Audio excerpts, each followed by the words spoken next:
there's always something to make you look around and say, hey, you know what? I live in a pretty great country. President Trump is calm, on point, on his game. And unlike the last guy, he is competent and coherent. Come on, man. We're not bending the knee anymore. We're here to take a stand for God and country. This is the Steve Gruber Show. All right, let's kick it into high gear as we take on another hour here of the program. Here are three big things you didn't know this hour as I'm fighting for you from the foxhole of freedom every single day. Number one, a lawsuit could force Peninsula Township in Michigan to eliminate staff/services. They lost a $50 million lawsuit from the wineries, 11 of them. They said, you're not treating us fairly. We're not going to put up with it. Number two, Republican firebrand Nancy Mace. She has launched her bid to be the governor of South Carolina.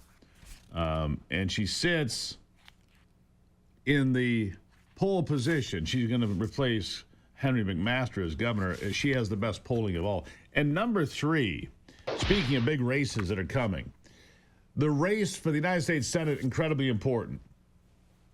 Roy Cooper jumped in as a Democrat for the seat in North Carolina. And I'd have to say that Roy Cooper is the favorite right now to win that seat. He's a two-time governor, four-time attorney general, well-known, and he's won 6 statewide elections, 6. So he's in pretty good pole position to take the seat held by Tom Tillis, which, look, Tom Tillis, not my favorite, not the favorite of any conservatives in this country, but compared to Roy Cooper, he would be far better. But Tom Tillis has decided to leave altogether. But here's the good news. One of the seats that the Republicans could pick up, there's 2 or 3. There's New Hampshire, Michigan, and there's Georgia. John Ossoff is the senator there. Young guy, got through in a very weird time in 2021 special election. But now, the former longtime football coach for the Georgia Bulldogs, the son of the University of Georgia head football coach Vince Dooley, is jumping in the race, expected to receive Governor Brian Kemp's endorsement in the Senate showdown. Derek Dooley highlighted his outsorted credentials, took aim at Senator Ossoff, showcased his support for President Trump as he declared his candidacy on Monday. I'm running because our state needs new leadership, so he just announced. Our state needs new leadership, and professional politicians like John Ossoff are the problem. Dooley argued that our state doesn't have a voice in the U.S. Senate who reflects Georgia values because Ossoff is more concerned with protecting his own political future, opposing everything the Trump administration is working to accomplish, and repeatedly voting with the extreme left. He pledged that if he is elected to the Senate, I'll work with President Trump to implement his agenda, support his administration, and move our country forward. If Republicans hope to see, so here's the thing. Republicans have 53 seats. If I'm right about Roy Cooper in North Carolina, and sadly I think I probably am, then the Republicans would lose a seat there. But they'd be +1 in Georgia. They could be +2 with a win in New Hampshire or Michigan. So that would get them to 54, 55 seats, which would mean they'd be in a pretty good position to hold the Senate for the foreseeable future.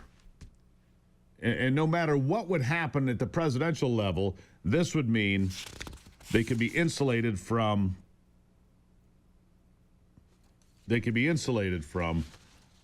swings at the national level, and the Senate could protect us from communists like we see running for mayor of New York or mayor of Minneapolis and elsewhere. Dooley, by the way, is the son of the late legendary University football coach Vince Dooley, who was a college football player and later served as the head coach at Louisiana Tech, University of Tennessee, also an assistant coach, the National Football League. Yep. So he's been a head coach too. While this is his first run for public office, Republican sources confirm to Fox News that he is expected to have the endorsement of Governor Brian Kemp, Georgia's popular two-term conservative Republican governor.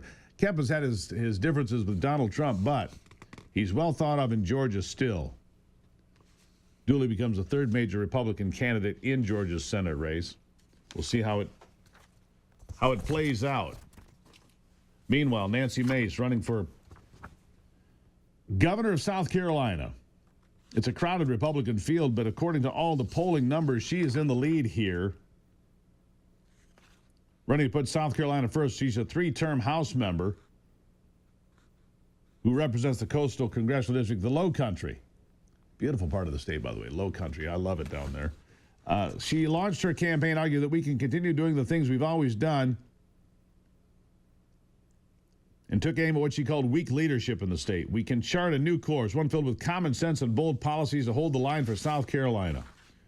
In South Carolina, it is the hottest. It is literally one of the hottest states in America right now. People are moving there in big numbers because of the conservative politics. She has a 10-point agenda called a clear conservative common sense roadmap to rebuild South Carolina from the ground up. Man, it feels like the midterms are here already, doesn't it? It feels like we are here. Nothing more important than the races in Georgia, New Hampshire, Michigan, and yes, North Carolina too. I'm not going to give up on that seat, but we need a really heavyweight candidate to come in there. Michael Whatley is there, the former Republican National Committee chair, but his name recognition pales in comparison to Roy Cooper. That's the challenge in North Carolina. All right, so back to this lawsuit I mentioned. Peninsula Township. It's the old Mission Peninsula. North of Traverse City, of course, beautiful piece of real estate. One of the best pieces of real estate maybe anywhere in the world that I've ever seen. Just a spectacular place, right? Well, in 2020, a coalition of 11 old Mission Peninsula wineries sued the township, challenging zoning rules and severely limiting their rights to host events like weddings, to sell wine-related merchandise, or even full meals. They couldn't serve full meals some of these places, so they sued and argued that these restrictions violated constitutional protections of the Commerce Clause, free speech, and Michigan alcohol laws. During the court battle, the wineries claimed these rules hindered their businesses, forcing some to reconsider operations, while the township relied on outdated documents and offered no witness testimony for its defense. So, a month ago, not quite, just 3 weeks ago, U.S. District Judge Paul Maloney ruled the township zoning ordinances were unconstitutional, awarding nearly $50 million in damages to the wineries. Despite filing appeal, township officials are preparing for the worst-case scenario as the judge's decision becomes a financial reality. Supervisor Mara Sanders circulating a memo recommending a moratorium on all non-statutory activities while the township figures out how to shield taxpayers from the fallout. I don't think they can. They stepped in it. The cuts are sweeping and include closing township offices, just the supervisor, clerk, and treasurer working remotely, suspending permitting, planning, and zoning, halting maintenance for cemeteries and parks, possibly selling off public land, including Mission Point Lighthouse, Archie Park, Hazret Beach Lots, and Bowers Harbor Park to offset damages. It'll be a real estate free-for-all. But even selling high-value property would only cover a fraction of the judgment, $50 million. All right. We'll see what happens. There you have it. Trouble in the North Country. You up to speed. I'll be back. It's the Steve Gruber Show.